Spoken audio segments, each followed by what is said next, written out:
Explore only the truth, the two for you all. Shobha explores.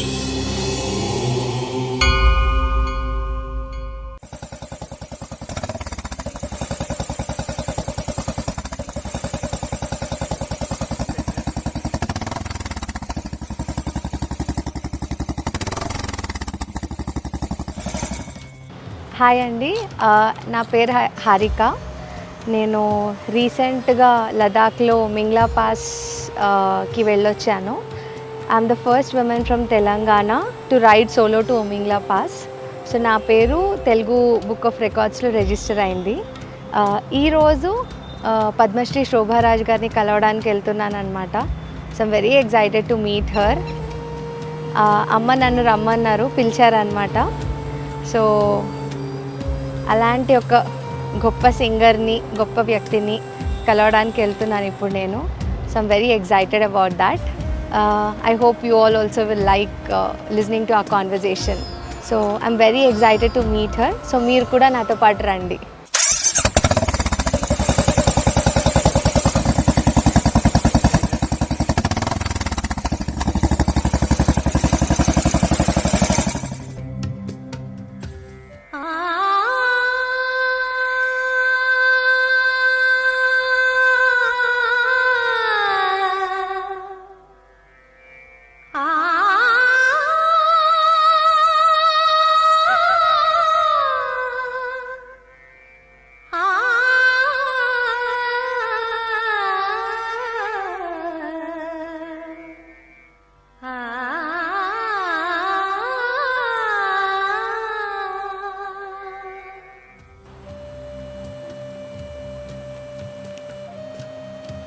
ఏ హారిక,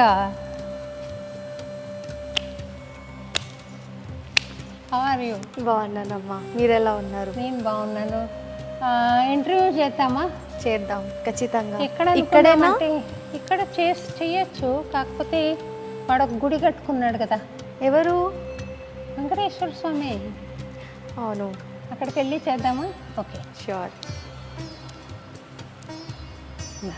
హారిక, నువ్వు లడాఖ్కి వెళ్ళి అక్కడ బైక్లో చాలా హైట్స్కి వెళ్ళిపోయావంట కదా. మీరు అదివో అల్లదివోలో ఎంత హైట్కి వెళ్ళారు పాటలో, ఆ శృతిలో. అంత హైట్కి వెళ్ళిపోయావా? మీ అంత కాకపోయినా ఏదో కొంచెం, కానీ వచ్చే వరకు తెలియదు అసలు మీరెవరు అని. హారిక లాంటి అమ్మాయికే నేను తెలియదంటే నేను అజ్ఞానంలో బతుకుతున్నాను. ఏ రంగాల్లో సామాజిక సేవను అందించావు? ఎడ్యుకేషన్ ఫర్ చిల్డ్రన్, పిల్లలకి వెళ్ళి చదువు చెప్పడం, అలా పిల్లలంటే ఇష్టం కూడా. నువ్వు అక్యుపంక్చర్కి ఎలా షిఫ్ట్ అయ్యావు? మా అమ్మగారికి కొంచెం కొన్నేళ్ళు కన్సిస్టెంట్గా నీ పెయిన్స్ ఉన్నాయి.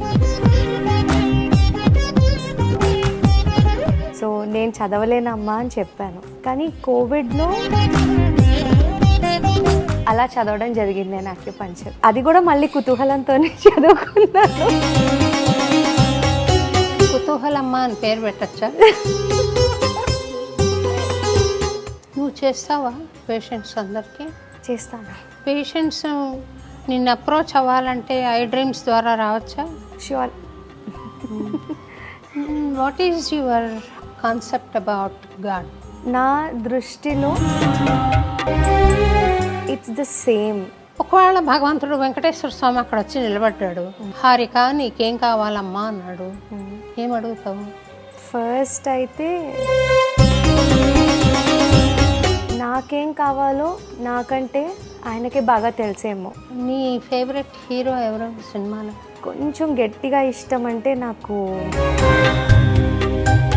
I feel he's a brilliant actor. Same question నేను మిమ్మల్ని అడగొచ్చా? మీ రోజుల్లో మీకు నచ్చిన యాక్టర్స్ ఎవరైనా ఉన్నారా? నాకు నచ్చిన హీరో ఉన్నాడు, చెప్పనా? మిస్టర్ వెంకటేష్. నీ పెళ్లి సంగతి చెప్పు నాకు. నాకు ఇంకా పెళ్ళి అవ్వలేదు. అయితే చేసేస్తాం త్వరగా. You're not closed. No. So మీ మ్యారేజ్ అయ్యి ఒక 40 to 50 years అయిందా? అంటే నాకు ఎన్నేళ్ళు అనుకుంటున్నాను. What is your definition of marriage? Marriage ఎట్లా ఉండాలో చెప్తాను నేను. ఆయన వెంట పయనించడం భార్య మంచి లక్షణం. What is your definition of life? ఇప్పుడు మరణం తర్వాత ఏమవుతుందో చెప్తే నేను జీవితం ఏంటి అని చెప్తాను. నేను ఒకటి అడుగుతా, చేస్తావా? చెప్పండి. ప్రామిస్? ప్రామిస్. ఒక చిన్న పాట పాడు.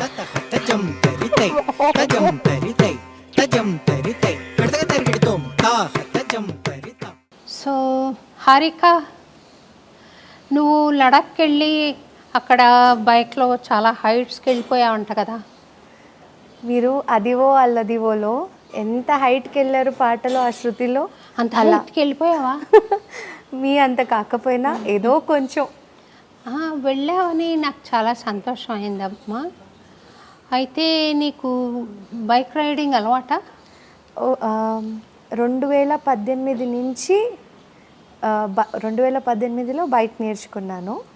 సో అలా మొదలుపెట్టి నా ఫ్రెండ్స్ బైక్స్ తీసుకుని అలా నేర్చుకుంటూ ఈ లదాఖ్ ట్రిప్లో బైక్ రైడ్ చేయడం జరిగింది. మా ఫ్రెండ్ బైక్ని జాతీయం చేసేసావా? అలా వాళ్ళు అలా దానం చేయడం బట్టి నేను ఆశ్చర్యం ఏంటంటే, నీకు బైక్ ఉండి నీకు పర్ఫెక్ట్ ప్రాక్టీస్ ఉండి ఆ కాంపిటీషన్కి వెళ్ళడం అదొకటి. కానీ నువ్వు నీకంటూ బైక్ లేకుండా, రెగ్యులర్ ప్రాక్టీస్ లేకుండా అక్కడికి వెళ్ళి నువ్వు ఆ హైట్కి వెళ్ళడం అనేది చాలా విశేషమైన విషయం.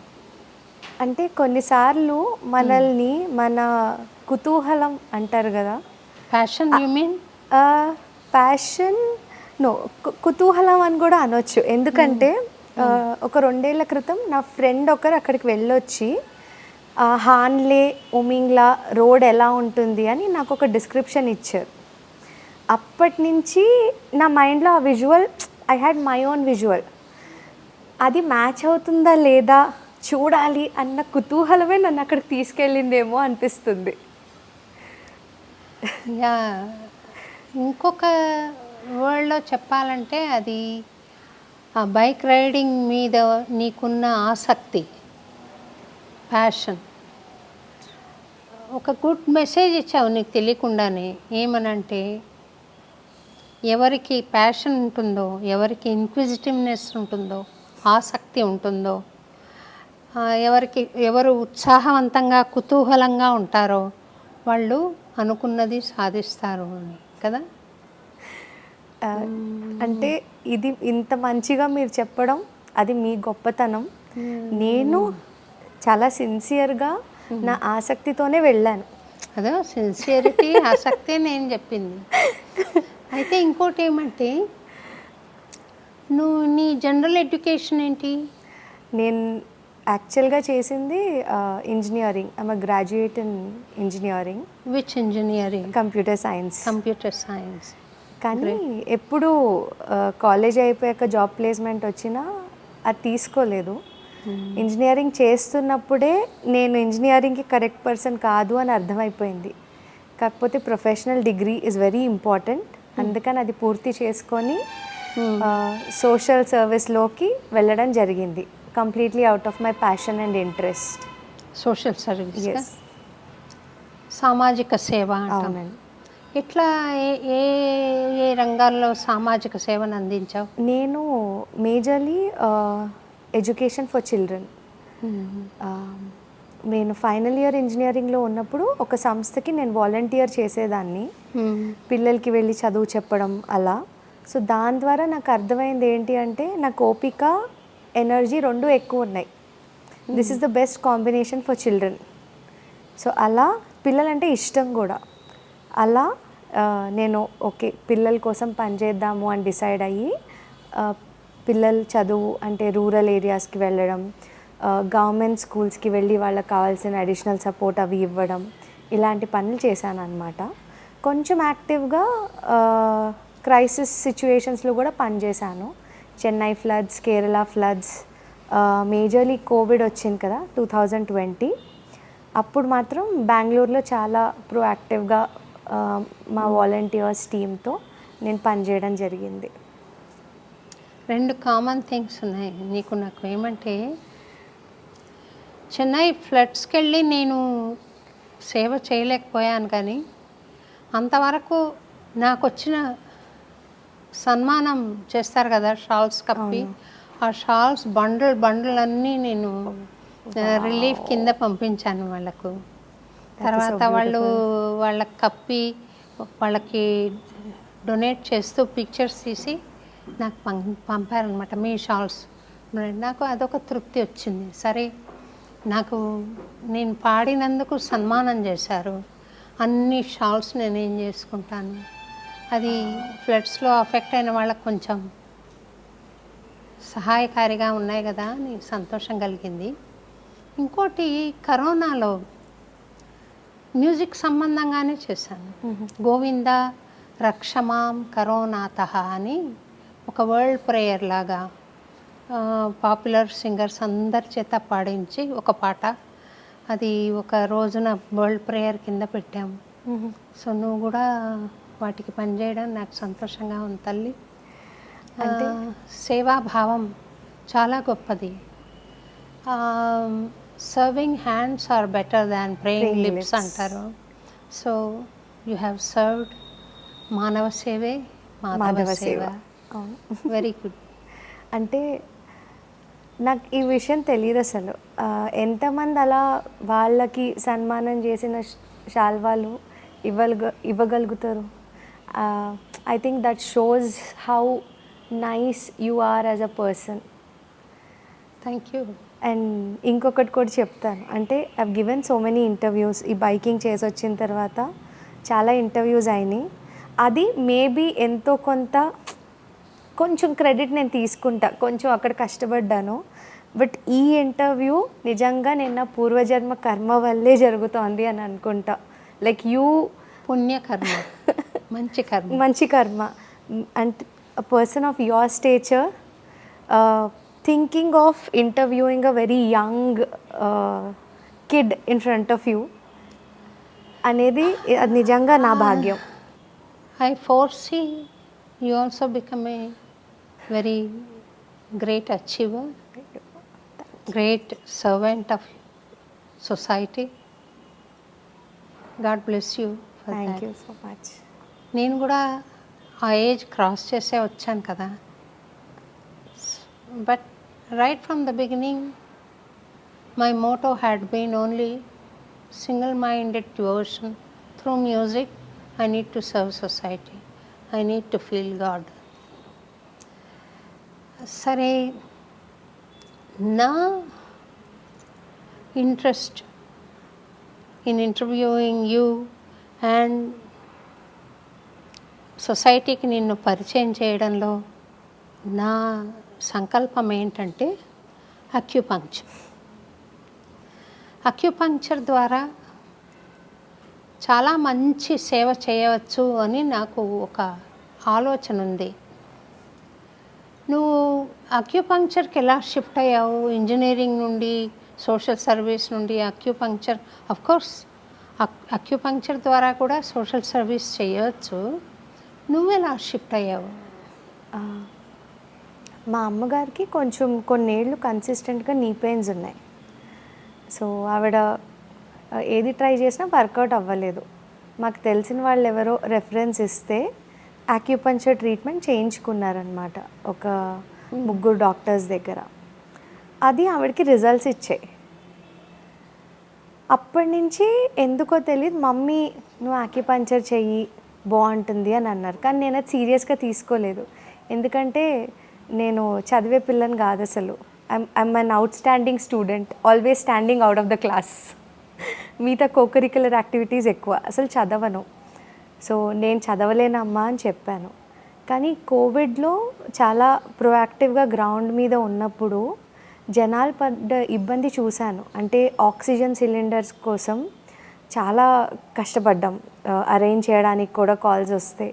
అండ్ కొన్ని మెడిసిన్స్ ఒక 800 రూపీస్ అలా ఉండే మెడిసిన్స్ డ్యూ టు అన్అవైలబిలిటీ చాలా కాస్ట్ పెరిగిపోవడం, అది ఒక middle class or lower middle class వాళ్ళు అఫోర్డ్ చేయలేకపోవడం, ఇవన్నీ చూసి అది కోపం అంటారో ఆవేదన అంటారో అది అలా నా మైండ్లో ఉండిపోయింది కొన్ని రోజులు. తర్వాత ఆలోచిస్తే ఇది ఈ కోపం పెట్టుకొని నేనేం చేయలేను, సో ఇది నేను మంచి కింద ఎలా కన్వర్ట్ చేయగలను.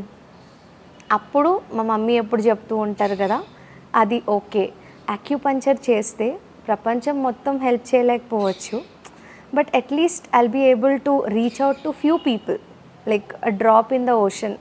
సరే కొంచెం కష్టపడి చదువుదాం, అసలు ఏంటి యాక్యుపంచర్, మా మమ్మీకి ఎలా తగ్గింది, ఈ కుతూహలం, అది కూడా మళ్ళీ కుతూహలంతోనే చదువుకున్నాను. కుతూహలమ్మ అని పేరు పెట్టచ్చా? మీరు ఏ పేరు పెట్టినా okay. Yes, I'm very inquisitive. So అలానే వెళ్ళి జాయిన్ అయ్యాను క్లాసెస్కి. కానీ కొంచెం కొంచెం ఆ సబ్జెక్ట్ తెలుసుకోవడం మొదలుపెట్టాక I fell in love with the subject. అంతవరకు ఉన్న పర్సెప్షన్ ఏంటి, యాక్యుపంచర్ చైనీస్ అని. బట్ మా క్లాస్లో ఫస్ట్ టైం తెలిసింది ఇది అగస్త్య మహాముని తొడు మర్మంలో ఒకటి. ఓ, దీనికి ఇండియన్ ఆరిజిన్ కూడా ఉందా, అలా ఆ కుతూహలం ఇష్టం రెండు తోడయి అలా చదవడం జరిగింది నేను యాక్యుపంచర్.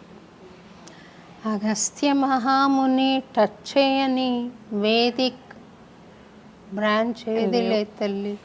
అది మెడిసినా, ఎడ్యుకేషనా, అది టెంపుల్స్. ఆయన చాలా మర్మయోగి అని చెప్పాలి ఆయన. సో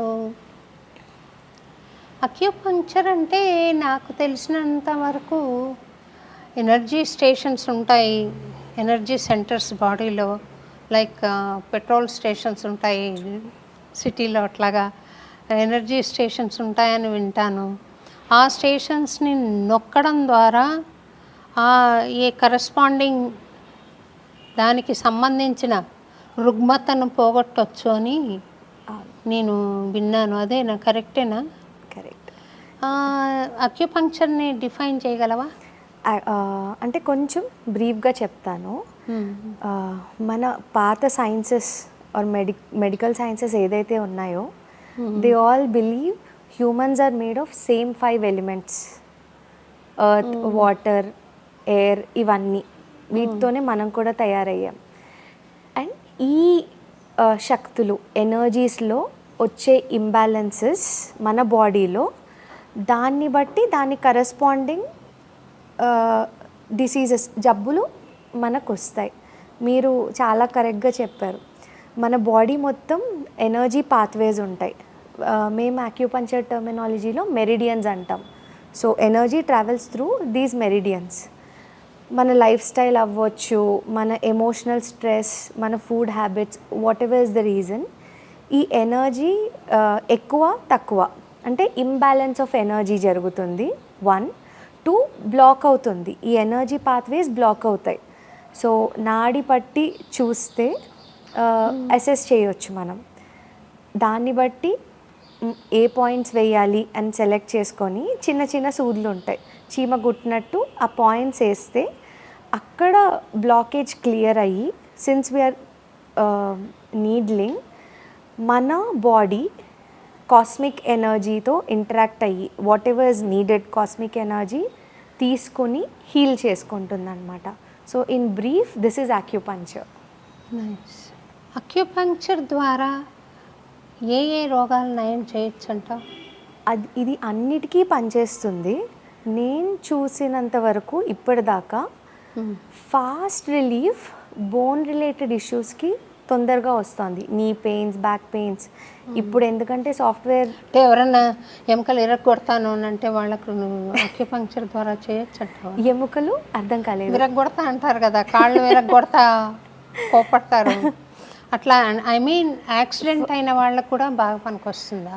ఎస్, అంటే డిస్లొకేషన్ అయితే యాక్యుపంక్చర్ ద్వారా అది ఫిక్స్ చేయలేము. బట్ పెయిన్స్ ఆర్ ఇప్పుడు ఎముకలు అరగడం మొదలయ్యాయి అనుకోండి, అది ఇంకా ఫర్దర్గా అరగకుండా ఆపేసి ఆ పెయిన్ రిలీఫ్ ఇవ్వడం ఇలాంటివి చేయొచ్చు. అంటే యాక్సిడెంట్ అయిన వాళ్ళకి హెల్ప్ చేయదు. ఇన్స్టెంట్లీ నో, అంటే ఫ్రాక్చర్స్ నో. వాళ్ళ ఆపరేషన్ అయిపోయిన తర్వాత డిస్లొకేషన్ అయితే ఆపరేషన్ అయిపోయాక ఆ క్విక్ హీలింగ్కి మనం పాయింట్స్ వేయొచ్చు. సో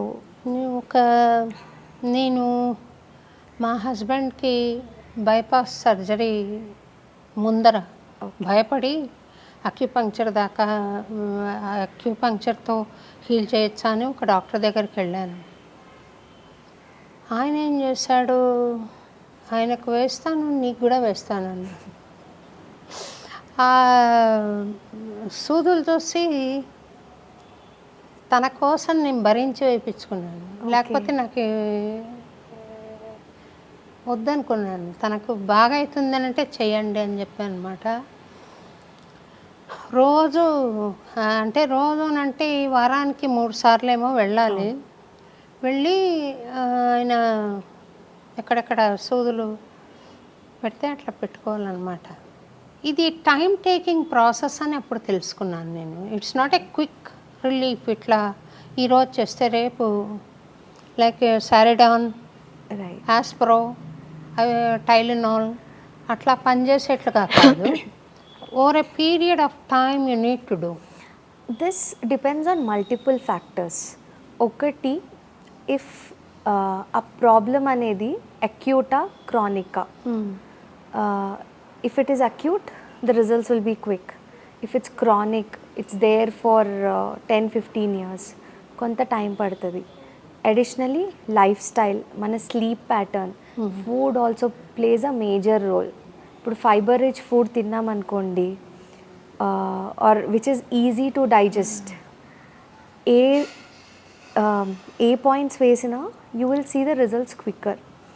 అండ్ నేను ఇందాక చెప్పినట్టుగా బోన్ రిలేటెడ్ 1-2 సిట్టింగ్స్లో చాలా ఇన్స్టెంట్గా తెలిసిపోతుంది. యాక్చువల్లీ నీ పెయిన్స్కి మ్యాక్సిమం జనాలు వస్తారు. ఒక after 50 maximum patients they come with knee or back pain. Right after the first session relief ఉంది అని చెప్తారు. సో అలా బోన్ రిలేటెడ్ ఇష్యూస్ రిజల్ట్ చాలా క్విక్గా చూస్తున్నాం. మిగతావి కొంత ఒక 3-4 సిట్టింగ్స్ తర్వాత కొంచెం ప్రోగ్రెస్ అనేది కనిపిస్తోంది, provided they follow the sleep pattern and diet that we suggest. నువ్వు చేస్తావా పేషెంట్స్ అందరికీ? చేస్తాను. పేషెంట్స్ నిన్ను అప్రోచ్ అవ్వాలంటే ఐ డ్రీమ్స్ ద్వారా రావచ్చా? ష్యూర్. నా ప్రాక్టీస్కి వేరే కాంటాక్ట్ నెంబర్ ఉంది, అది ఇస్తాను నేను. ఓకే,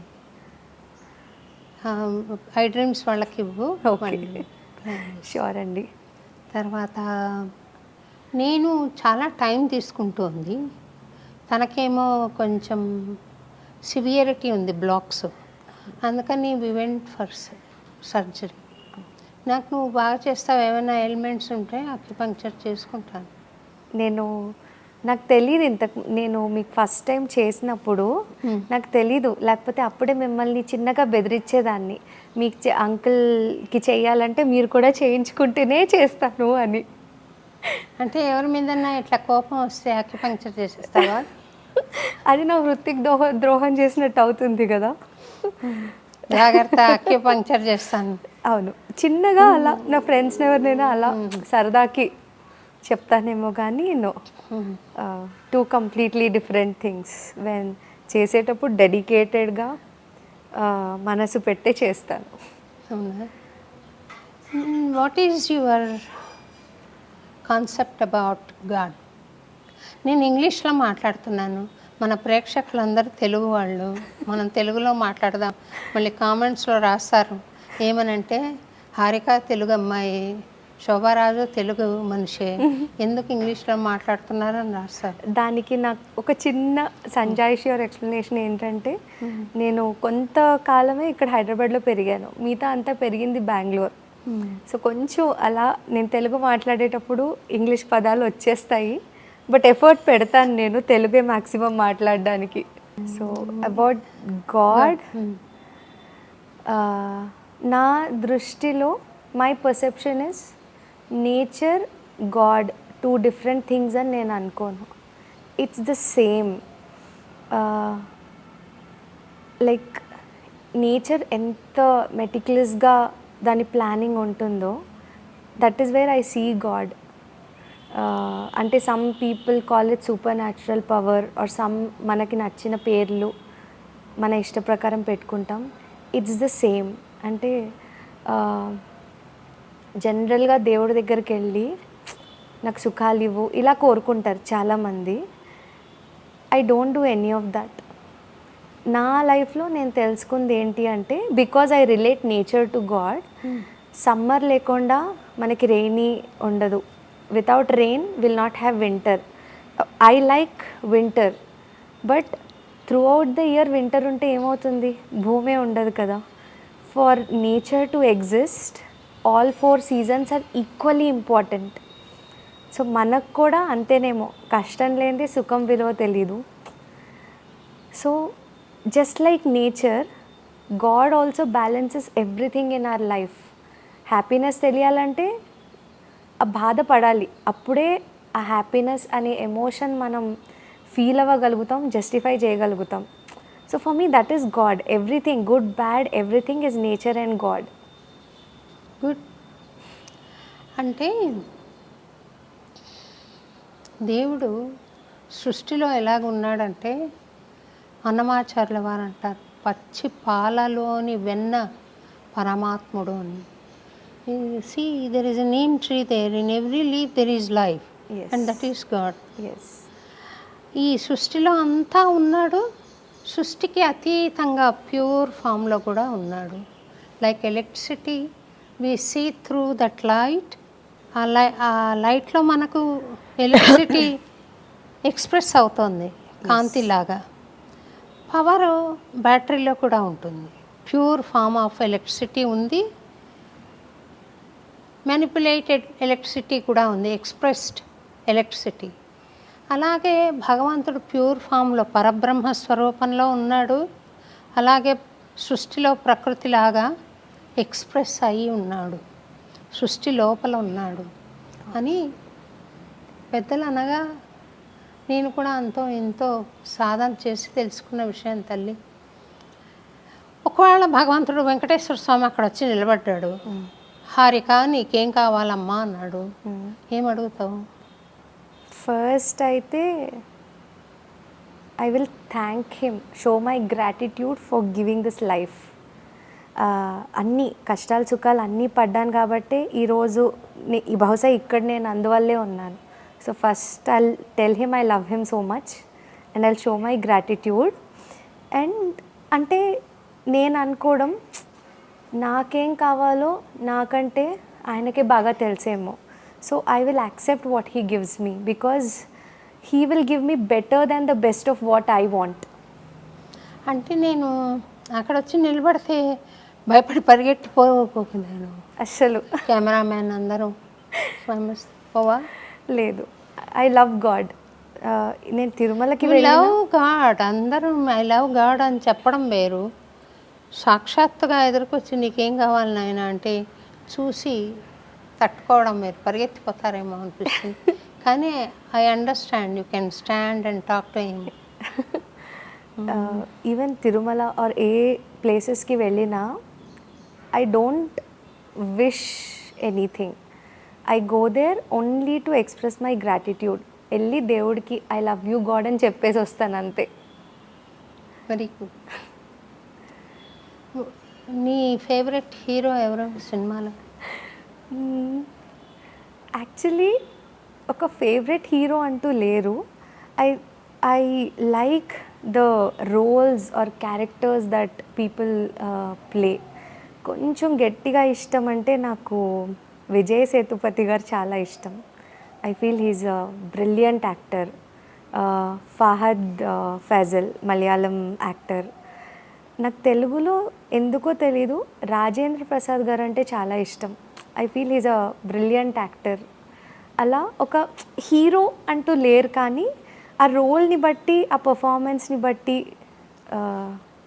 అండ్ ఈ కరెంట్ దీంట్లో సత్యదేవ్ అని ఒక యాక్టర్ ఉన్నారు, అంటే not like very prominent actor కానీ, but I think he's actor.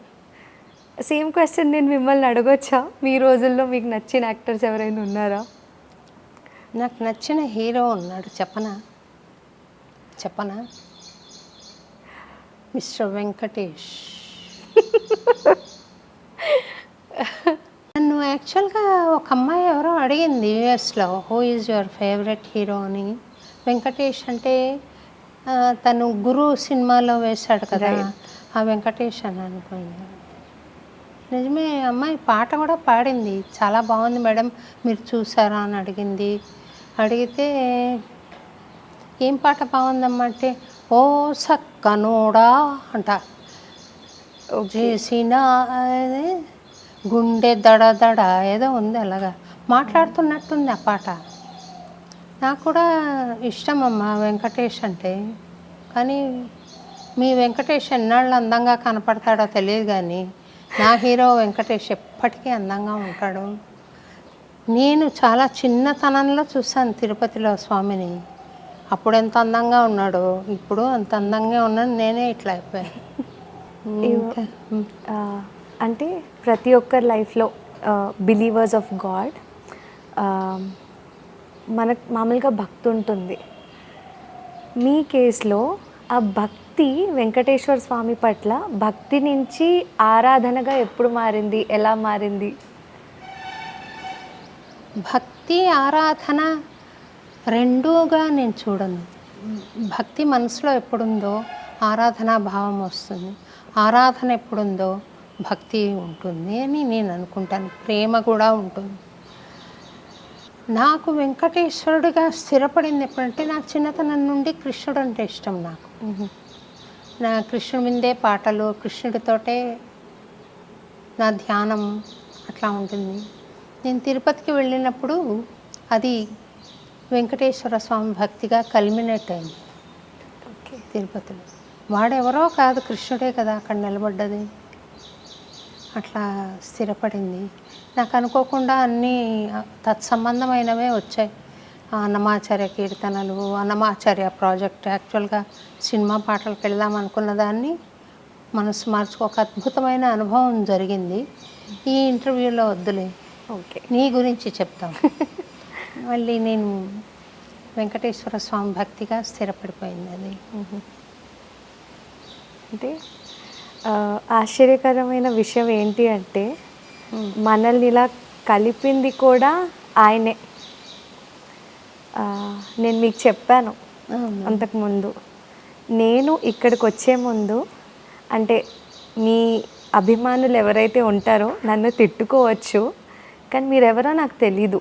అంటే కొండ మీద మీరు పాడిన పాటలు విన్నాను, కానీ ఆ పేరు తెలియదు నాకు. సుబ్బలక్ష్మి గారి పేరు తెలుసు తప్పితే మీ పాట చాలాసార్లు విన్నాను, కానీ శోభారాజ్ గారు పాడారు అన్న విషయం తెలీదు. ఇలా నా ఫ్రెండ్ తను తిరుమల వెళ్ళినప్పుడు దర్శించుకున్నప్పుడు గుడిలో ఉన్నప్పుడు తనకి నన్ను మీ దగ్గర తీసుకురావాలి అన్న థాట్ వచ్చింది. ఇలా ఒకరు సింగర్ తను కూడా వెంకటేశ్వర స్వామి సింగర్ అని చెప్పలేదు. ఇలా ఒకరు సింగర్ ఉన్నారు, పద్మశ్రీ అవార్డీ ఆవిడ, కొంచెం వచ్చి నువ్వు యాక్యుపంచర్ చేయి అంటే, యాక్యుపంచర్ అనగానే ఎవరైనా వెళ్తాను నేను. That's how with the same amount of interest నేను మీతో వచ్చా. కానీ వచ్చే వరకు తెలియదు అసలు మీరెవరు అని. అది నిజంగా చాలా ఆశ్చర్యం అనిపిస్తుంది నాకు. అంటే చాలామంది మీరంటే అభిమానంతో వస్తారు, నేను అసలు ఏమీ తెలియకుండా వచ్చాను మీ దగ్గరికి. అయితే నేను చాలా ఇంకా కృషి చేసేది ఉంది. హరిక లాంటి అమ్మాయికే నేను తెలియదంటే నేను అజ్ఞానంలో బతుకుతున్నాను. Anyway, I'm not a film star, I'm not a playback singer, I'm a devotional music singer. నీకు తెలియకపోవడంలో న్యాయం ఉంది. అంటే నాకు film stars or film singers కూడా నాకు పెద్దగా తెలీదు.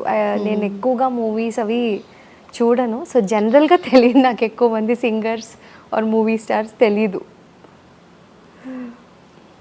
తర్వాత అప్పుడు మీతో మాట్లాడాక ఈ గొంతు విన్నట్టే ఉందే అని అప్పుడు అలా కనెక్ట్ చేసుకొని అవును, నేను ఒక పాట పాడాను సందర్భం వచ్చి. అవును. నువ్వు ఏడ్చావు, ఎందుకు అట్లా ఏడ్చావు అంటావు? అంటే ఐ ఆల్వేస్ లవ్ పీపుల్. అది ఏ పనైనా వాళ్ళ 100% ఎఫర్ట్ పెట్టి ఆర్ ఆ సిన్సియారిటీతో చేస్తారు కదా, I always get mood by that. అది ఏ పనైనా. అండ్ ఎస్పెషలీ సింగింగ్కి వచ్చేసరికి it has the power to move a person. మీరు పాడిన ఆ పాటలో మీ ఆనెస్టీ, సిన్సియారిటీ, దేవుడి పట్ల మీకుండే ఆ 100% డివోషన్ మీ వాయిస్లో అది వినపడింది. లైక్ ఆ ఎమోషన్ టచ్ అయింది. నార్మల్గా నేను అసలు నా కళ్ళ నుంచి నలుగురు ఉన్నప్పుడు అసలు బయటికి రావు నీళ్ళు. I'm very strong that way. ఆ రోజు ఇంకా తెలీదు, ఇట్లా కారిపోయాయి, నాకే తెలియకుండానే కారిపోయాయి. So your honesty and sincerity moved me. తల్లి, సంగీతానికి హృదయం ద్వారా ఆత్మను స్పృశించే శక్తి ఉంది. అది కన్నీళ్ళగా రావచ్చు, కొంతమందికి ధ్యానంలో రావచ్చు, కొంతమందికి చిరునవ్వు రావచ్చు, ఏదైనా కావచ్చు. కానీ నేను కన్నీళ్ళు కార్చే వాళ్ళని చాలామందిని చూశాను. మా అమ్మే ఉంది, మా ఇంట్లో వాళ్ళందరూ కూడా నా కాన్సర్ట్స్కి వచ్చారంటే వాళ్ళ ఎదురుగుండా కూర్చొని ఏడుస్తూ ఉంటారేంటి, తుడుచుకుంటుంటారు. మా అమ్మకు చాలా రకాల భావాలు రావచ్చు. నా కడుపులో పుట్టిన చిన్న బిడ్డ ఇది ఇట్లా పాడుతోందని రావచ్చు. She was also a great singer, good singer. నువ్వు టెంపుల్స్కి వెళ్తూ ఉంటావా? వెళ్తూ ఉంటా. ఏంటి టెంపుల్లో ఏముందని వెళ్తావు నువ్వు? నువ్వు ప్రకృతి ఆరాధకురాలని చెప్పావు, మరి టెంపుల్కి ఎందుకు వెళ్తావు? అంటే నా కుతూహలం దీనికి ఆన్సర్. నేను ఎవరైనా ఇది పాటించు అని చెప్తారు కదా, నేను అది వినేసి పాటించే టైప్ కాదు. ఫస్ట్ ఇది ఎందుకు, ఈ ప్రొసీజర్ ఎందుకు అన్న ఫస్ట్ థాట్ అండ్ క్వశ్చన్ నాకు వస్తుంది. అలా అవతల వాళ్ళు ఆన్సర్ ఇస్తే ఓకే, లేదు అంటే I look for answers. And I believe the Indian heritage, history and culture is brilliant. అంటే ప్రపంచానికి రియల్ సివిలైజేషన్ అంటే ఏంటో నేర్పించింది భారతదేశమే. అండ్ సైంటిఫికలీ కూడా మనం చాలా అడ్వాన్స్డ్గా ఉన్నాం. ఇప్పుడు we look towards the west for validating these sciences. అలా నేను వెతికిన ఆన్సర్స్లో అసలు టెంపుల్ అనే కాన్సెప్ట్ ఏంటి, ఇవన్నీ ఒకటి ఒక ఫామ్ ఉన్నప్పుడు for us to connect and express our thoughts becomes easy. Another beautiful purpose of temple is ఈ కొత్త కన్స్ట్రక్షన్ చేసిన టెంపుల్స్ కాకుండా పాత తరం టెంపుల్స్ తీసుకుంటే ప్రతి టెంపుల్కి ఒక పర్పస్ ఉండేది. ఆ ప్రాణప్రతిష్ఠ చేసేటప్పుడు ఏ టైప్ ఆఫ్ ఎనర్జీ అయితే పెడతారో మనం అక్కడ ఎవరు వెళ్ళినా we carry that energy enters our body. So మనకి తెలిసి వెళ్తామా తెలియక వెళ్తామా ఇట్స్ సెకండరీ. మనకెప్పుడు పెద్దలు చెప్పేవాళ్ళు గుడికి వెళ్తే కూర్చునిరా. మనం అతి తెలివితేటలతో ఏం చేస్తాం, ఒక్క సెకండ్ కూర్చొని ఓకే నాకు ఇప్పుడు పుణ్యం వచ్చేసింది, దేవుడి ముందు కూర్చునేసాను అని వెళ్ళిపోతాం. కూర్చునిరా అంటే SIT, take the energy in. So temples are like the energy enhancers. నా ప్రాక్టికల్ ఎక్స్పీరియన్స్లో మా ఆక్యుపంచర్లో ఒక టెంపుల్ ట్రిప్ ఉంది నేను చదివిన సియానన్ ఇన్స్టిట్యూట్తో. ఈ పంచభూతాల టెంపుల్ ఉంటాయి కదా, వాటన్నిటికీ తీసుకెళ్తారు. ఒక్కొక్కరి బాడీ మనకు ఒక్కొక్కరిది ఒక్కొక్క డామినెంట్ ఎలిమెంట్ ఉంటుంది. For example summer like you and me కొంచెం వాటర్ బాడీస్ అంటాం. సో మన ఎనర్జీ కరెస్పాండింగ్ టెంపుల్స్లో we will have the intensity of that, will feel the intensity of that energy. ఈ 5 టెంపుల్స్ చాలామంది అరుణాచలం వెళ్తారు. అదేంటి అగ్నిలింగం. మనకి తెలిసినా తెలియకపోయినా వెళ్ళి ఆ టెంపుల్ ప్రెమైసెస్లో మనం కాసేపు కూర్చుంటే ఆ ఎనర్జీ మన బాడీ అబ్జార్బ్ చేసుకుంటుంది. మన బాడీలో ఫైర్ రిలేటెడ్ ఉన్న ప్రాబ్లమ్స్, డైజెషన్ ఆర్ హార్ట్, ఇట్లాంటివి క్రమేణా తగ్గుతూ వస్తాయి అన్నమాట. జస్ట్ ఆ టెంపుల్కి వెళ్ళి ఆ ఎనర్జీ మన బాడీ అబ్జార్బ్ చేసుకోవడం వల్ల. సో టెంపుల్స్కి ఇంత బాగా ఆలోచించి మన పూర్వీకులు టెంపుల్స్ డిజైన్ చేశారు. These are like energy enhancers. అది మేబీ ఫారెన్ ఇన్వేజన్స్ వల్ల అవ్వచ్చు. ముఘల్స్ వచ్చారు, తర్వాత బ్రిటిషర్స్ వచ్చారు. ఈ జనరేషన్స్లో ఏమైంది, నాలెడ్జ్ ట్రాన్స్ఫర్ అనేది తగ్గిపోయింది మనకి. సో ఇండిపెండెన్స్కి బేసిక్ సర్వైవల్ మోడ్కి వెళ్ళిపోయాం మనం. అప్పుడు knowledge transfer would have hardly been possible. So దాని తర్వాత జనరేషన్స్కి ద రియల్ పర్పస్ ఆఫ్ మన ట్రెడిషన్స్ తెలీదు. అది కాలక్రమేణా కొన్ని మూఢనమ్మకాలు అనిపిస్తాయి, కొన్ని they are still very relevant. So అది తెలుసుకునే ప్రయత్నం చాలామంది జనాలు చెయ్యరు. ఎప్పుడైతే మనం అది తెలుసుకుంటామో మన సంస్కృతి ఇంత గొప్పదా అని అర్థమవుతుంది. నేనేమనుకుంటానంటే రిచువల్స్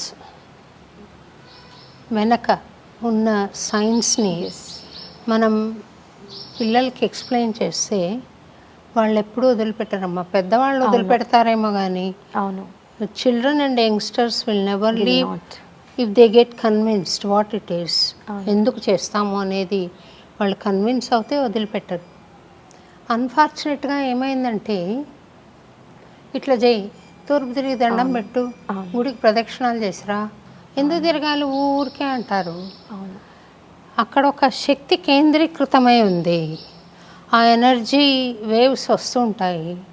నువ్వు ప్రదక్షిణం చేయడం ద్వారా నిన్ను తాకుతాయి, నీకు ఆరోగ్యం సమకూరుతుంది.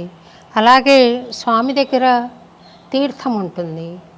ఈ పండితులు చదివే మంత్రాల ద్వారా ఆ వాటర్కి మెమరీ ఉంటుంది కదా, అది అబ్జర్వ్ చేసుకుని మంత్రాలను అది తీర్థం అవుతుంది. ఆ వాటర్, ఆ తీర్థం తాగడం మూలాన దానికి ఒక ఎఫెక్ట్.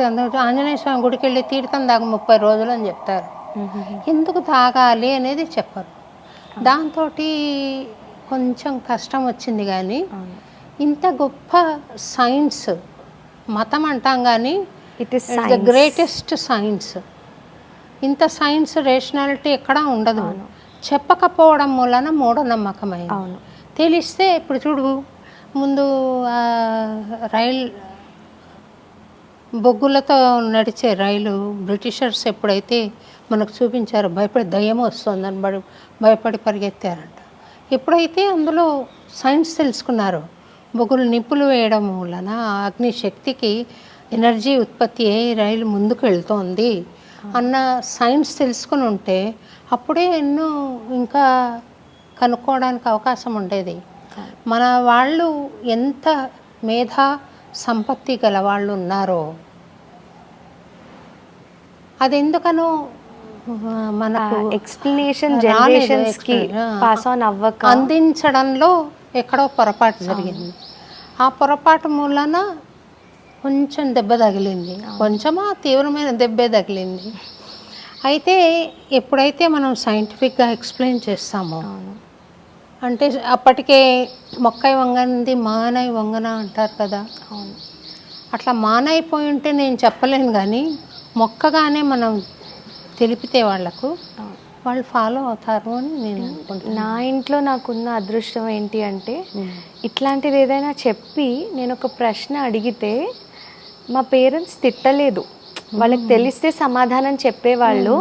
లేదు అంటే సరే కలిసి రీసెర్చ్ చేద్దాము అన్నట్లే పెంచారు కాబట్టి నేను రిచువల్స్కి వెనకాలన్న ఆ గుడ్ బిలీఫ్ అండ్ సైన్స్కి I could connect it. So ఏవేవి నాకు కన్విన్సింగ్గా అనిపించాయో ఐ ఫాలో దెమ్. అనిపియనివి మేబీ ఈ టైంకి రిలవెంట్ కాదేమో, పాతకాలంలో ఇట్ ఈస్ రిలవెంట్ ఆర్ దాని ఆన్సర్స్ ఇంకా వెతకడం అలా చేస్తున్నాను. మన ఇంతకుముందు ఈ హై రైజ్ బిల్డింగ్స్ మనకి లేవు, నార్మల్గానే ఉండేవి ఇల్లులు. వంటిల్లు ఈస్ట్లో ఎందుకు పెట్టేవాళ్ళు, పెడతారు? ఇల్లు ఇల్లులు కాదు, ఓకే. వంటిల్లు ఈస్ట్లో ఎందుకు ఉంటుంది? ఆడవాళ్ళు పొద్దున్నే లేచి వంట చేసేవాళ్ళు. ద ఎర్లీ సన్ రైజ్ అప్పుడు దే ఆర్ వెరీ గుడ్. అవి ఆ రేస్ మన మీద పడతాయి, మనం పని చేసుకుంటూ ఉన్నా ఆ రేస్ మన మీద పడతాయి. So it is providing lot of vitamin D to the body. ఇవన్నీ ఆలోచించి పెట్టారు. మగవాళ్ళు వెళ్ళి పొద్దున్నే 5:30-6కి నదుల్లో మునిగి స్నానం చేసి ఇలా నీళ్లు అర్పించేవాళ్ళు సూర్యుడికి, తర్పణం. ఆ రేస్ ఎప్పుడైతే వాటర్లో నుంచి వస్తుందో these droplets acts like prism. So 7 colours come and touch our body. మనకు కావాల్సిన ఆ బేసిక్ కలర్ ఎనర్జీ ఏదైతే ఉంటుందో, ఎలిమెంటల్ ఎనర్జీ అక్కడి నుంచి వస్తోంది. సో ప్రతి శాస్త్రం వెనకాల దే వాస్ క్లియర్ సైన్స్. ఇప్పుడు ఆ ఎక్స్ప్లెనేషన్ లేక మనం అది మూఢనమ్మకం అనుకుంటున్నాం. మూఢనమ్మకము సైన్స్ ఎక్స్ప్లెయిన్ చేయకపోతే మూఢనమ్మకం అవుతుంది. ఇంకా కొత్త సినిమాలు ఏం చూసావు? నేను సినిమాలు ఎక్కువగా చూడను, అసలు చూడలేదా? చాలా తక్కువ. ఈ మధ్య గుర్తు కూడా రావట్లేదు, చూడలేదు అనుకుంటా ఈ మధ్య కాలంలో ఏది. నేను థియేటర్కి సంవత్సరానికి మేబీ 1-2 వెళ్తాను అంతే. గుడ్. చూసి నేర్చుకునే దానికన్నా చూసి చెడిపోయేదానికి ఎక్కువ అవకాశం ఉందేమో అనుకుంటున్నాను. మంచి ఉంటుంది అందులో, చెడు ఉంటుంది. చెడును విసర్జించి మంచిని తీసుకోగలిగితే చూడాలి. నువ్వు చేయగలవు, కానీ నీకే అలాగా భగవంతుడు ఒక పరిస్థితి ఏర్పాటు చేశాడు కదా. మీరు అంటే ఇంత లైఫ్ చూశారు కదా, what is your definition of life? ఇప్పుడు మరణం తర్వాత ఏమవుతుందో చెప్తే నేను జీవితం ఏంటి అని చెప్తాను. మరణంలో ఏం జరుగుతుంది? జీవుడు శరీరం నుండి వెళ్ళిపోతున్నాడు, లైఫ్ వెళ్ళిపోతుంది, లైఫ్ గోస్, ఆత్మ వెళ్ళిపోతుంది. సో జీవితానికి డెఫినేషన్ ఇవ్వాలంటే ఒక ఆపరేటర్స్లో ఒక గుడి లేదా ఒక దేహం, ఒక గుడిసె, ఒక ఇల్లు, దేహాన్ని అనుకుంటే అందులో జీవుడు వచ్చి చేసే సంసారమే జీవితం. జీవుడు వస్తాడు, వచ్చి తన కర్మానుసారంగా కొన్ని ప్రయత్నాలు, భగవద్ అనుగ్రహంతో కొన్ని ప్రయత్నాలు, తన ఇష్టానుసారం కొన్ని ప్రయత్నాలు చేసి తత్ఫలితంగా మంచి చెడ్డ రెండూ గమనించి వెళ్ళిపోతూ ఉంటాడు. ఇంకొంచెం ఒక మెట్టు ఎదిగిన జీవుడు ఏం చేస్తాడంటే, అసలు నేనెవరిని, ఈ శరీరంలోకి ఎందుకు వచ్చాను, నా అంతిమ లక్ష్యం ఏంటి, నేను ఆనందంగా లేనే, ఎప్పుడు ఏదో దుఃఖంలో ఉంటున్నాను, నేను సంతోషంగా ఉన్నా అది తాత్కాలికం అవుతోంది, ఎందుకు ఇలాంటి పరిస్థితి వస్తోంది అని ఆలోచన చేసి సుఖ దుఃఖాలకు అతీతమైన బ్రహ్మానందాన్ని అనుభవించే ప్రయత్నం చేస్తాడు లైఫ్లో. యోగులు ఉన్నారు, భక్తులు కొంతమంది సాధన చేస్తుంటారు. ఆ సాధన ద్వారా భౌతికాతీతమైన ఆనందాన్ని అనుభవించాలి అని ప్రయత్నం చేస్తూ ఉంటారు. అంటే నాకు ఇప్పుడు ఒక ఐస్ క్రీమ్ ఇచ్చావు, తింటాను, తిన్నంతసేపే బాగుంటుంది, మళ్ళీ అట్లా నిరవధిక సుఖద రామ అంటారు. అంటే కంటిన్యూస్ హ్యాపీనెస్ కావాలి అని ప్రయత్నం చేస్తాను. నేను ఎవరో తెలుసుకోవాలనుకుంటాను. నేను ఈ పడిపోయే శరీరం కాదు, పడిపోతుంది, మట్టిలో కలిసిపోతుంది. కానీ దెర్ ఈజ్ వన్ థింగ్, అది శాశ్వతమైంది. అదేంటి? అది నయనం చిందంతి శస్త్రాణి నయనం దహతి పావక. భగవద్గీతలో సాంఖ్యయోగంలో చెప్తాడు కదా, అది గాలికి శుష్కించదు, నీటికి తడవదు, దాన్ని కత్తితో చంపలేవు అని చెప్తాడు. అగ్గికి కాలదు ఆత్మ. కాబట్టి అది ఎటర్నల్. నువ్వు నేను ఎటర్నల్, వాళ్ళందరూ కూడా ఎటర్నలే. కానీ పోయాడు అని ఏడుస్తాం, ఎందుకంటే శరీరంతో ఉన్న బంధం మూలాన ఏడుస్తాం. శరీరంతో అయ్యో శోభారాజు గారు నాకు తెలుసు ఆమె పోయారంట, ఎక్కడ పోయినా ఆత్మ వెళ్ళిపోయి దాని పని అది చేసుకుంటుంది. ఇది పాతగా అయిపోయింది కాబట్టి పడిపోతుంది. పాత బట్టలు. వాసాంసి జీర్ణాని యథా విహాయ నవాని గృహ్ణాతి నరోపరాణి తథా శరీరాణి విహాయ జీర్ణాని అన్యాని సంయాతి నవాని దేహి. అంటే ఎలాగైతే పాత వస్త్రాన్ని వదిలేసి కొత్త వస్త్రం మనిషి ధరిస్తాడో, అలాగే ఆత్మ కూడా శుష్కించిన శరీరాన్ని వదిలేసి కొత్త శరీరాన్ని ధరిస్తుంది. మోక్షం అంటే ఇంకా జన్మలే లేకుండా పరబ్రహ్మ స్వరూపంగా మిగిలిపోవడం. వైష్ణవ సిద్ధాంతం ప్రకారము విష్ణు సాయుధ్యం పొందడం. అది తల్లి లైఫ్ అంటే సుఖ దుఃఖాలు చూడడం, వాటికి అతీతంగా ఉండడానికి ప్రయత్నించడం, అప్పుడప్పుడు వాటి ఎఫెక్ట్ మన మీద పడుతుంది. ఏడవడం, నవ్వడం, 10 మందికి సహాయం చేయడం,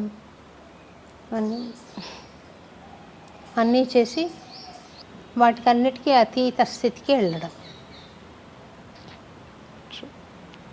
అంటే నేను ఒక 3-4 సార్లు మీ దగ్గరకు వచ్చా.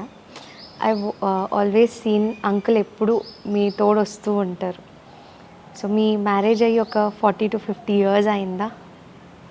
అంటే నాకు ఎన్నేళ్ళు అనుకుంటున్నా? అంటే మీకు ఏ ఏజ్లో మ్యారేజ్ అయిందో తెలియదు కదా. మాది 40 years. మొన్న Okay. 40 years అయింది. Okay. So what is your definition of marriage? Marriage ఎట్లా ఉండాలో చెప్తాను నేను. ఎట్లా ఉండాలని అంటే, పాతకాలం డెఫినేషన్ వేరేగా ఉంది. భర్తను అనుసరించి పోవాలి అని.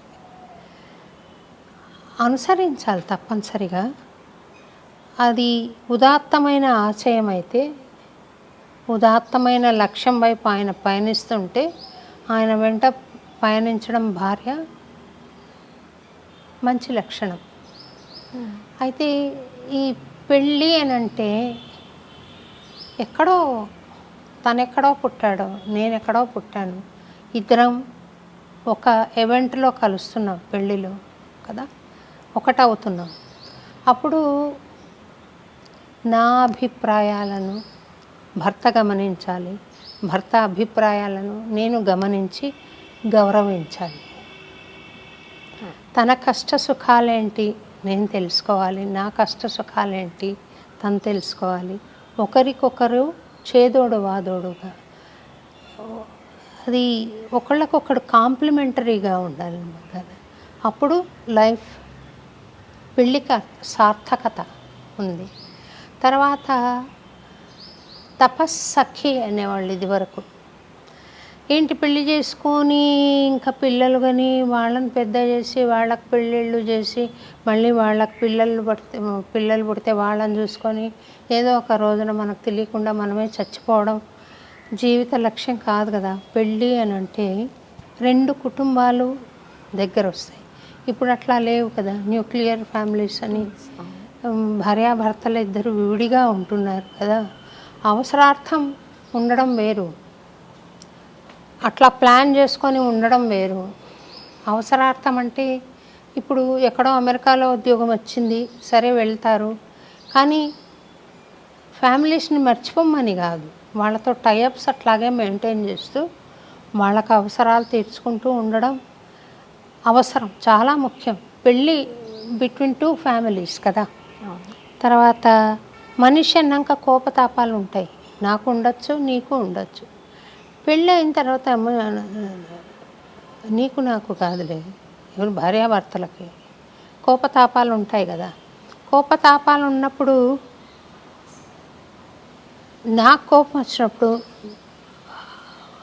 తను తగ్గిపోవాలి, తనకు కోపం వచ్చినప్పుడు నేను తగ్గిపోవాలి. అలా ఉన్నప్పుడు సంసారం అనేది జరుగుతుంది. లేకుంటే ఈ రోజుల్లో పెళ్ళి సంగతి చూస్తే, అమ్మో ఆయన పెద్దగా గురకబెట్టాడు, నేను డైవర్స్ చేసేస్తా, తర్వాత నాకు బర్త్డే గుర్తుపెట్టుకొని నాకు గిఫ్ట్ ఇవ్వలేదు, నేను డివోర్స్ చేసేస్తా.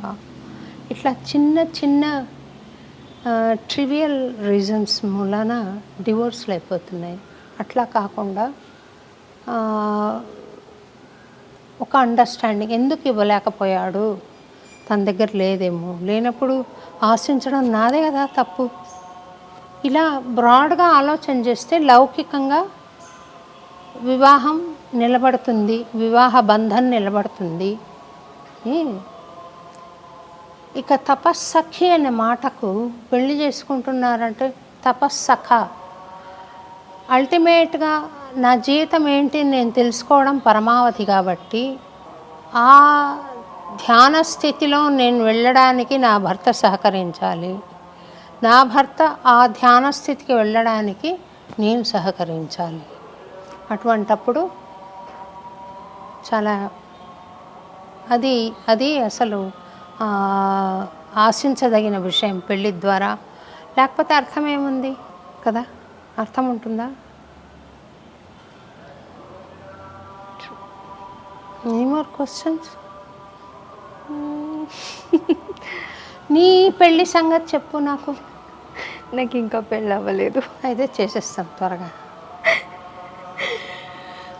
ఇలా అర్థం చేసుకునే అబ్బాయి దొరకలేదు నాకు. మీరు డెఫినేషన్ ఇచ్చారు కదా, I probably didn't come across that kind of person. ఇట్లా ప్రాక్టికల్గా ఆలోచన చేసి స్పిరిచువల్ ఇంట్రెస్ట్ ఉన్న అబ్బాయి దొరికితే చేసుకుంటావా? You are not closed? No. అంటే what I look for is ఆ ఎమోషనల్ మెచ్యూరిటీ అనేది అవసరం అనిపిస్తుంది. చాలామందికి ఫిజికల్ ధైర్యం ఉంటుంది. నేను ఇప్పుడు చూస్తున్న పరిస్థితుల్లో ఏదైనా ఒక సీరియస్ టాపిక్ డిస్కషన్ వచ్చేస్తే, అంటే అమ్మాయిలు ఎలా ఉంటారు, మన బాధ మనం కక్కేయాలి, that is our way of dealing. అబ్బాయిలు అట్లీస్ట్ అది కూర్చొని వినాలి. వీళ్ళేంటి ఓన్లీ లాజిక్స్ ఆలోచిస్తారు, but that's not how women function generally. And ఈ ఎమోషనల్ ఇంటెలిజెన్స్ అని ఎందుకు అంటానంటే, they will understand to an extent if they have it. లేదు అంటే they will fear facing the emotion of the female. That will only damage the relationship. So ఆ emotional intelligence is very important for a male in marriage అనిపిస్తుంది నాకు. Do I make sense?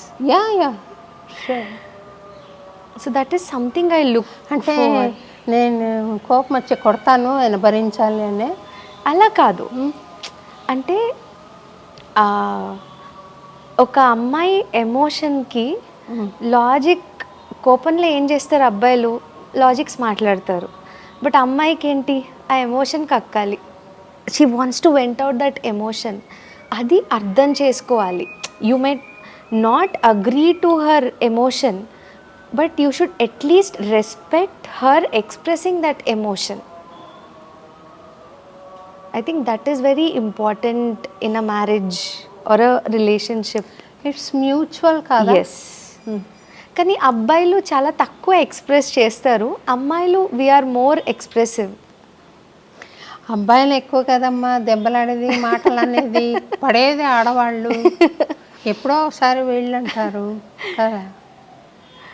అది మీరు అన్నట్టు ఆ mutual respect చాలా important. అంటే నాకు అదే అనిపిస్తుంది. మన పురాణాలు తీసుకున్న శివుడు పార్వతి అర్ధనారీశ్వరులు అంటే ఏంటి? The God itself whom you believe says we are different but we are equal. వాళ్ళు అదే కదా చెప్తోంది.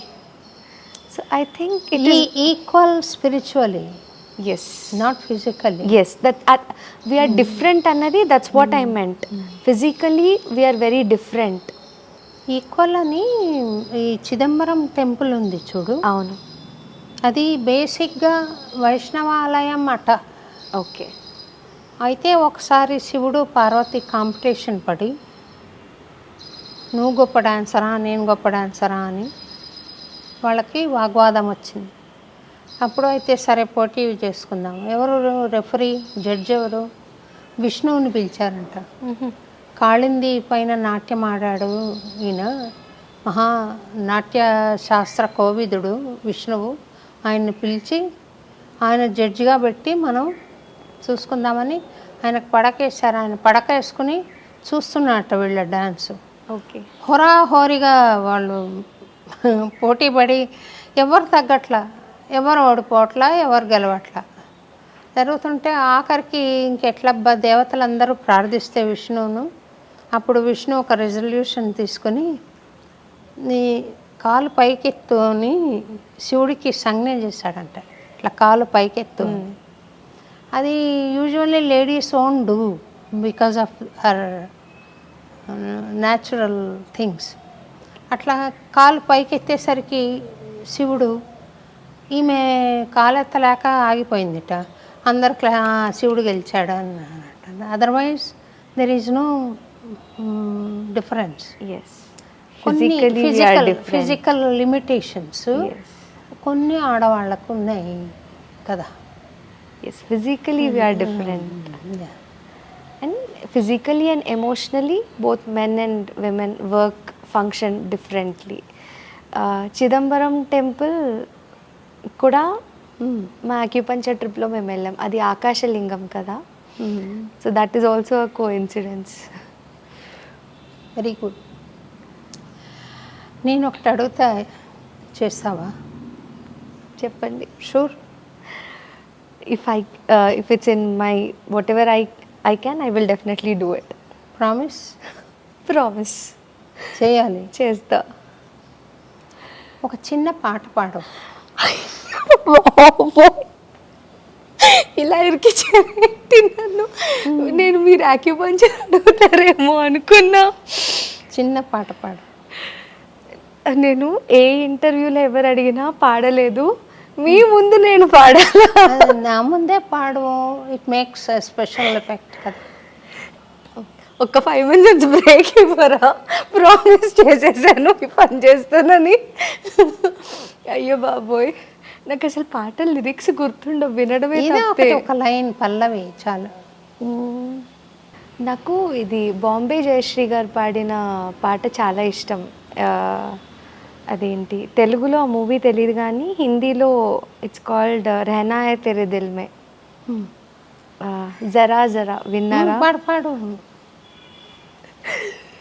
ఓకే, ముందే చెప్తున్నాను, నేను పాటలు పాడేదాన్ని కాదు, పాటలు పాడే అమ్మాయిని కాదు. శోభారాజ్ గారు బలవంతాన్ని నా చేత పాడిస్తున్నారు. మీ ఇయర్స్ డ్యామేజ్ అయితే నాకు తెలీదు.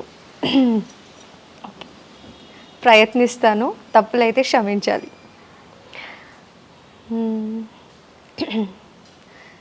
జరా జరా బహకతా హై महकता है आज तो मेरा तन बदन, मैं प्यासी हूँ मुझे भर ले अपनी बाहों में आ, तुझको सनम मेरी कसम दूर कहीं ना जा, ये दूरी कहती है पास मेरे आजा రే. నేను అసలు సంగీతం నేర్చుకోలేదమ్మా, నాకేం తెలియదు అసలు. బాగుంది తల్లి, బాగా పాడావు, బాగుంది. You are very much in tune. అవును, తాళం ఉంది, శృతి ఉంది, బాగా పాడావు. అయితే ఇది డివోషనల్ సాంగ్ ఎట్లా చేయాలంటే, ఆజారే సనం అంటున్నావు కదా, that sanam should be Venkatesha or Krishna. Or Shiva according to your taste. ఆ తర్వాత నీ ప్రేమను ఆయనకు ఎక్స్ప్రెస్ చేస్తున్నట్టు మధుర భక్తి అయిపోతుంది. నేను అలాగే ఒకసారి పాడాను ఒక పాట, చాలా ట్రోల్ చేశారు. కానీ అది అర్థం చేసుకోలేకపోతే కష్టం, అట్లా అర్థం చేసుకుంటే చాలా బాగుంటుంది. నాకు అట్లా వెరీ గుడ్. తర్వాత నువ్వు నీ గమ్యం ఏంటి? నాకు అంటే రెండు, ఒకటి ప్రొఫెషనల్, ఒకటి ఐ లవ్ ట్రావెలింగ్. సో ప్రపంచంలో ఉన్న దేశాలన్నీ చూసేయాలి, చాలా ఇష్టం. There is so much to learn from people of every place అనిపిస్తుంది. అది ఇప్పుడు నా చేతిలో ఒక విద్య ఉంది కాబట్టి యాక్యుపంక్చర్ అది నేను చాలా ఇష్టంతో చేస్తున్నా. సిటీస్లో పర్లేదు, కానీ రూరల్కి వచ్చేసరికి నేను చేసిన విజిట్స్లో అక్కడ కొంచెం ఒక 50-60 దాటాక చాలామంది నా వాకింగ్ ఇష్యూస్ ఉన్నాయి, నీ పెయిన్స్ ఇలాంటివి. సో నాకు కుదిరినంత ఎక్కువ అలా రూరల్ కూడా వెళ్ళి వాళ్ళకి కేటర్ చేయాలి. So I should just give my 100%. నాకు ఎనర్జీ ఉన్నంత వరకు I want to keep doing this. తథాస్తు. Thank you. May you succeed in your pursuit. Thank you in your efforts. Okay, అయితే నా లాస్ట్ 2 questions.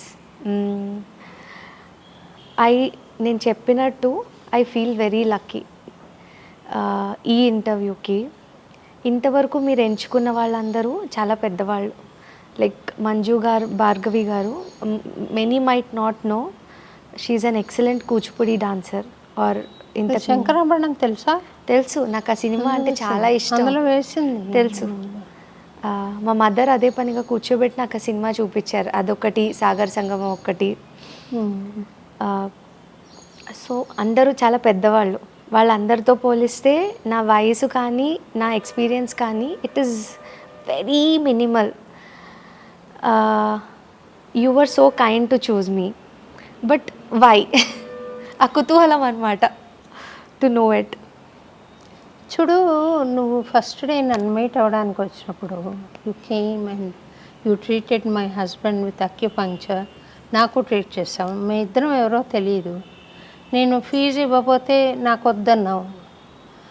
అట్లాంటి మానవత్వం ఉన్న టెక్నోక్రాట్స్ లైక్ మెడికోస్ నాకు చాలా ఇష్టం అవుతారమ్మా. మనీ అవసరం నాకు తప్పనిసరి. నేను కార్లో ఇక్కడికి రావాలంటే నేను పెట్రోల్ పోసుకునే రావాలి కదా. ఆ పెట్రోల్ నాకు ఫ్రీగా ఇవ్వరు, అవునా? అవసరము, కానీ దానికోసం అని చెప్పే నేను పనిచేశాను అనుకో, ఐ లూజ్ ద రుత్ఫ్ అంటారు ఉర్దూలో. I lose the charm in life, the real taste in life. జీవితం యొక్క రుచి పోతుంది. ఎప్పుడైతే మనుషుల మీద మమతతో వాళ్ళ అవసరం ఏంటిని గుర్తించి నువ్వు పనిచేస్తూ వెళ్తావో, భగవద్ అనుగ్రహం ఆటోమేటిక్గా నీ మీద వర్షిస్తుంది. అంటే కొంతమంది ఉన్నారు, డబ్బులు పుష్కలంగా ఉండి కూడా రూపాయి తీయలేని వాళ్ళు ఉన్నారు. వాళ్ళది నేను ఎప్పుడు చెప్తాను మెడికోస్కి, అట్లాంటి రిచ్ పీపుల్ దగ్గర హెవీగా ఛార్జ్ చేసి బీద వాళ్ళకి ఫ్రీగా చెయ్యి అని చెప్తుంటాను. Same thing I tell you also. So when you have that kind of mental attitude, I'm very sure with all your commitment, talent and spirit, you will become what you want to. You will reach your goal. You will be able to serve people అని నాకు అనిపించింది. అందుకని I chose you to. ఇవాళ ఇంటర్వ్యూకి నేను చేసుకున్నాను. I think I dreams వాళ్ళు కూడా ఈ ఇంటర్వ్యూని అప్రిషియేట్ చేస్తారు అని నేను అనుకుంటున్నాను తల్లి. Thank you so much. But for their cooperation we cannot do crew or something. వాళ్ళందరూ రావాలి కదా. బట్ నా మాట మీద గౌరవంతో వచ్చి చేస్తున్నారు అని అంటే వాళ్ళు కూడా దీన్ని చాలా అప్రిషియేట్ చేస్తారు చూసిన తర్వాత. నువ్వు tomorrow when you become something they proudly say we interviewed her long back. Thank you so much. Interviews చేసిన ఇది చాలా డిఫరెంట్. అంటే I can never forget this interview. నేను ఇంటికి వెళ్ళి మా మదర్తో చెప్పాను, ఇలా శోభారాజ్ గారు అంటే ఆవిడని కలిశాను అంటే మా మదర్ షాక్ అయ్యారు. She is a fan of you which I did not know. ఏంటి కలిసావా? సో ఈ ఇంటర్వ్యూ చూస్తే ఆవిడ చాలా హ్యాపీగా ఫీల్ అవుతారు. సంతోషం తల్లి. అండ్ మా కోసం ఒక చిన్న పాట మీకు కుదిరితే. నాకు పాడాలని ఉంది కానీ గొంతు కోఆపరేట్ చేస్తుందా అని చూస్తున్నాను.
నా దృష్టిలో నువ్వు డాక్టర్ కదా, అక్యుపంక్చర్ హీలర్. నాకు అన్నిటికన్నా గొప్ప మెడిసిన్ ఏమనిపిస్తుందో తెలుసా? నవ్వడం. అవునా? సంతోషికి ఎప్పుడు కలుగు సుఖము, ఆరోగ్యం ఉంటుంది. సంతోషంగా నవ్వుతూ ఉండేవాళ్ళు ఆరోగ్యంగా ఉంటారు. అది పెద్ద మెడిసిన్ అనిపిస్తుంది. So in that connection will you please share A joke with me? Joke? I'm very bad at sharing jokes. ఎప్పుడు నవ్వుతూ ఉంటాను కానీ జోక్ చెప్పి నవ్వించలేదు నేను ఎప్పుడు. నేను చెప్పనా పోనీ? షూర్, మీరు కూడా వినండి. ఇద్దరు ట్రైన్లో ప్రయాణం చేస్తున్నారు. ఎవరు? ఎల్లయ్య, ఇంకొక ఆయన పేరు పుల్లయ్య. ఈ ఎల్లయ్య ఏంటంటే జమ్మూ వరకు టికెట్ కొనుక్కున్నాడు, డైరెక్ట్ టికెట్ కొనుక్కొని ఇంకా చాలా టైం ఉందని హాయిగా నిద్రపోతున్నాడు. పడుకుని మధ్య మధ్యలో లేచి చూస్తుంటే ఈ పుల్లయ్య ప్రతి స్టేషన్లో దిగుతాడు, నెక్స్ట్ స్టేషన్కి టికెట్ కొనుక్కుని మళ్ళీ ఎక్కుతున్నాడు. ఈ ఎల్లయ్య అనుకుంటున్నాడు ఎప్పుడో ఈ పుల్లయ్య దిగిపోతాడని, కానీ దిగట్లా. చివర జమ్మూ వరకు ప్రయాణం చేశాడు. జమ్మూలో దిగి ఆ పుల్లయ్య వెళ్ళిపోతుంటే జమ్మూ కాశ్మీర్లో ఈ ఎల్లయ్య వెళ్ళి పుల్లయ్య కాలర్ పట్టుకున్నాడు. ఏంటని చూస్తే, నాకు చాలా ఒక డౌట్ ఉంది, నేను ఒక ప్రశ్న అడుగుతా జవాబు చెప్పు అన్న. ఏంటంటే, నాలాగా నువ్వు డైరెక్ట్ టికెట్ కొనుక్కోవచ్చు కదా జమ్మూ వరకు, ఎందుకు ఇట్లాగా ప్రతి స్టేషన్లో దిగి నెక్స్ట్ స్టేషన్ కొనుక్కుంటూ జమ్మూ దాకా వచ్చావు అని అంటే, డాక్టర్ నన్ను దూర ప్రయాణాలు చేయొద్దని చెప్పి సలహా ఇచ్చాడండి అని చెప్పాను. Okay, no true. వీటి మీద ఈ మధ్య కొంచెం మీమ్స్ కూడా వస్తున్నాయి. డాక్టర్ ఆస్ me to eat only 1 chapati అని. 1 చపాతీ ఎంతదంటే ఇంతది ఉంటుంది. అలా మా మ్యూజిక్ ఫీల్డ్లో అంటే generation elder to me Poleti Venkateswarlu గారు అని పెద్ద మహావిద్వాంసుడు ఉన్నాడు.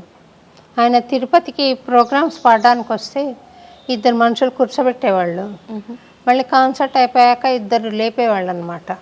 అట్లా అయిపోయాడు పాపం నాలాగా. నేను ఇంకా కూర్చోగలుగుతున్నా కొంచెం. ఆయన అట్లా లేచేవాడు. ఆయన శృతి మ్యాగజైన్లో వచ్చింది ఇది జోక్. ఆయన డాక్టర్ దగ్గరికి వెళ్ళాడంట. వెళ్ళి నాకు చాలా బాడీ ఎక్స్ ఒళ్ళు నొప్పులు ఉన్నాయండి, మెడిసిన్ ఇవ్వండి అంటే మెడిసిన్ రాసిచ్చి మీరు రాత్రి పూట చపాతీలు తినండి అని చెప్పారంట. ఈయన అడిగారంట, భోజనానికి ముందా భోజనానికి తర్వాత?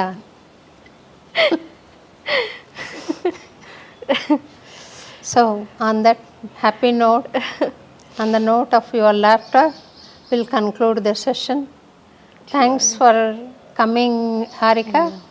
సంతోషం అమ్మ, నేను ఇంటర్వ్యూ చేసి యంగర్ జనరేషన్ని నేను ఇన్స్పైర్ చేయగలుగుతాను, ఐ డ్రీమ్స్ వాళ్ళు ఇన్స్పైర్ చేయగలుగుతారు అని నేను ఆశిస్తున్నాను. And I wish you all the success in your noble efforts. And మీరు అంకుల్ హెల్దీగా ఉండాలి, ఇలానే like the bond that you have is beautiful. So మా జనరేషన్ చూసి నేర్చుకోవడానికి చాలా ఉంది మీలాంటి వాళ్ళ దగ్గర నుంచి.